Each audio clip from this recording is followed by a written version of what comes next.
Hey guys, my name's Connor and I want to share with you 10 tips that helped me lose over 50 pounds in just 6 months and keep the weight off for good. I went from looking like this to looking like this. Hooray! I spent well over a decade going on these vicious weight loss cycles. I'd be starving myself and training like mad. And sure, I'd lose a little bit of weight, 5-6 pounds, only to regain it and maybe even end up bigger than I was before. This continued for about 10 years until I changed my mindset, changed track and finally got rid of the weight for good. Now I'm very much still on a weight loss journey, but I've lost over 50 pounds in just 6 months. I'm not obese anymore. I can walk upstairs without getting out of breath. I'm healthier, happier and fitter than I have been since I was a teenager, and I'm nearly 30. In this video, I want to share with you 10 tips which I have implemented into my daily lifestyle, which have helped me lose all of that weight and keep it off for good. If you repeat the steps that I'm going to show you in your own daily lifestyle, you can lose the weight too. This is a new and growing channel, so if you like what you see here today, please hit that like, subscribe and follow for more content. And let's create a space where we can all shift that weight, keep it off for good together. So, tip number 1, ensure that you're eating high protein foods with every meal. Have you ever heard of the satiety index? If not, that's not a problem. The satiety index is a scientifically agreed global ranking of all major foodstuffs that tells us how full they make you feel when you eat them. Ranking right up near the top are high protein foods like eggs and fish and meat.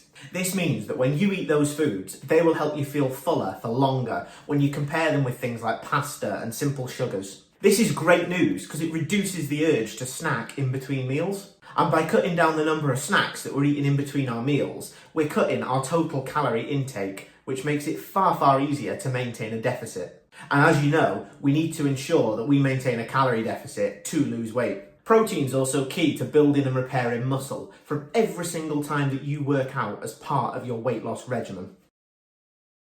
So then, tip number 2, make sure that you are drinking plenty of water. Water is the key to life. It's especially important when we're trying to lose weight for 2 major reasons. So reason number 1, it takes up loads of space in your stomach and helps you keep feeling fuller for longer. If you're feeling hungry in between meals, instead of snacking, have a bottle of water. Likewise, make sure you're drinking water with every meal that you eat. It'll fill up your belly and it contains 0 calories. Water is a natural appetite suppressant. And number 2, we need to keep hydrated to ensure that our body has everything it needs to burn fat efficiently. If we're dehydrated, we are sabotaging our weight loss progress by fighting the battle with one hand behind our backs. We want to be aiming to consume at least 3 litres of water every single day, and we want to space it out. Don't down it all at once. You need to make sure that you've got consistent hydration levels throughout your entire day. If you're struggling with intake, it can help to either buy bottled water or buy yourself a big reusable bottle jug so that you can keep track of exactly how much you're drinking throughout the day.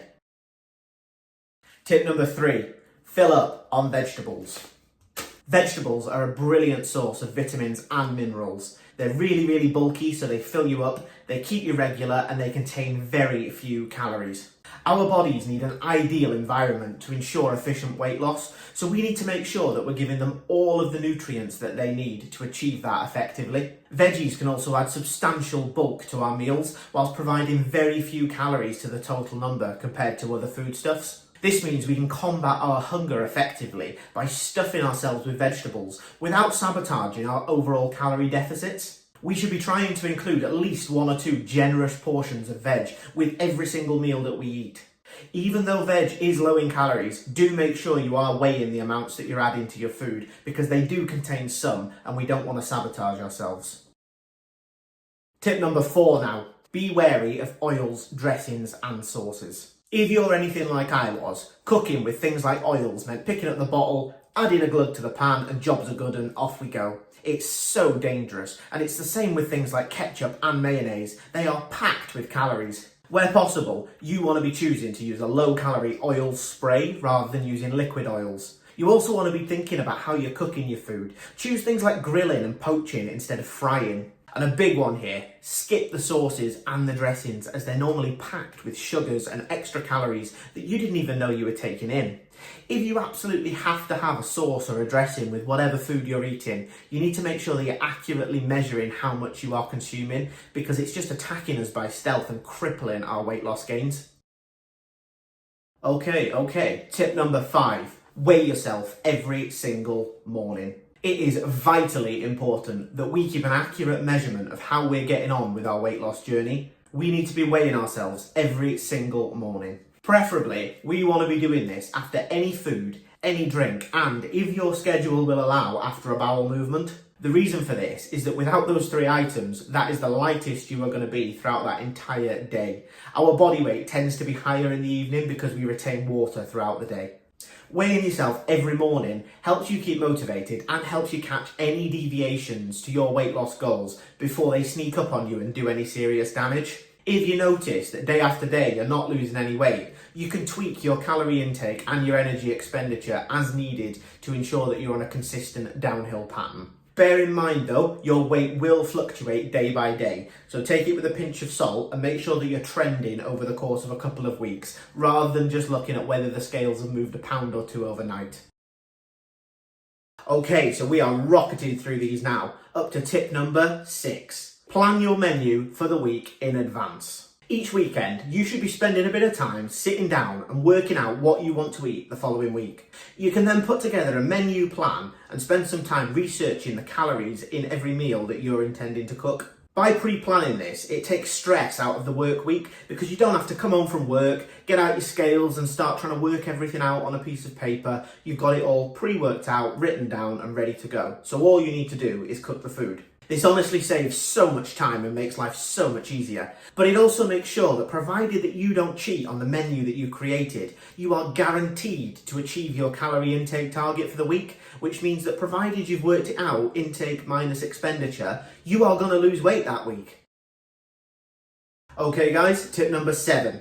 Get up and get out. You should be planning to do at least 30 to 60 minutes of moderate to high intensity exercise every single morning. That could be a run, it could be a swim, it could be a strength training session in the gym. It doesn't matter, just get active. But make sure that each week you've got a good combo of cardio and strength training. Get your workout gear laid out and ready the night before so that you can just get up and go in the morning. It saves so much time and cuts out all of the excuses as to why you missed training that day. There's no more, oh, I can't find my shoes, or oh, my top's not clean. No more bullshit excuses. Carpe diem, seize the day. You need to be keeping up that pattern 5 to 6 days per week. It'll really quickly become a habit, and as you get fitter, you're really going to start enjoying going out for a run in the morning or going for a swim. It'll really help boost your mood, give you mental clarity, and on the days where you're not training, you're really going to miss it and be upset that you didn't go. We're getting there. Tip number 8. Don't self-sabotage. The key to long-term weight loss is to stay consistent. If you need to take a day off every now and again to attend an event or go for a meal, that's absolutely fine. Your body will thank you. It'll be like, extra calories, burger, pizza. Once in a while is not going to harm you. But what we absolutely cannot do is spend every week grafting our asses off to achieve our weight loss goals and then sabotage ourselves every single weekend by forgetting all about it because it's Saturday and Sunday, eating pizza, drinking beer, drinking wine. It's going to cripple your weight loss goals. I know it's hard, but remember, this isn't forever. Once you hit your ideal body state, maintenance is 10 times easier than losing weight. Weight loss just takes that extra commitment and ensuring that we are consistently in a sizable enough calorie deficit to shed those pounds and keep them off. So now, tip number 9, be held accountable. We need to stay motivated, stay consistent, and stay accountable to ensure long-term weight loss. It is far easier to maintain a strict calorie deficit and remind ourselves to exercise every day if we've got somebody strong behind us giving us a good shove towards it. I wholeheartedly recommend having somebody behind you to give you a push and make sure that you don't cheat on your weight loss goals. This could be a partner, a friend, a PT that you're paying. It could be a local fitness group. Hell, if you have absolutely nobody that you can think of that could do this for you, hit me up in the comments and messages and I'll give you a shove in the right direction. So guys, the 10th and final tip. and I'm back on my feet because this one is important. Forgive yourself. Weight loss, especially significant weight loss, is a long and difficult process. It does take time. If you mess up one day, it is not disaster stations. It's not the end of the world. Remember, this is a marathon, not a sprint. Try and stay positive. Don't beat yourself up. Remember that to gain a single pound of body fat, you need to be in excess of 3,500 calories in a day. It's very unlikely, and even if you achieve that, it's only a pound of fat. You can lose it again pretty quickly. The damage that you can do in a day is negligible. The issue is, if you've got to a large body size like I had, we've done a lot of damage over a lot of years to get there, and it is reversible, especially if it's just one day of slip up. So the key here is pick yourself up, stay positive, remember you're loved, see the sunshine, and get back at it the next day. So guys, that's the end of the video. I hope you enjoyed, and if you did, please like, subscribe and leave a comment so you don't miss any more content. It also really helps me out because I am desperately trying to grow this channel and create a safe space where we can all achieve our weight loss goals together. Otherwise, it was good to see you again. Have a nice day and good luck with the week ahead.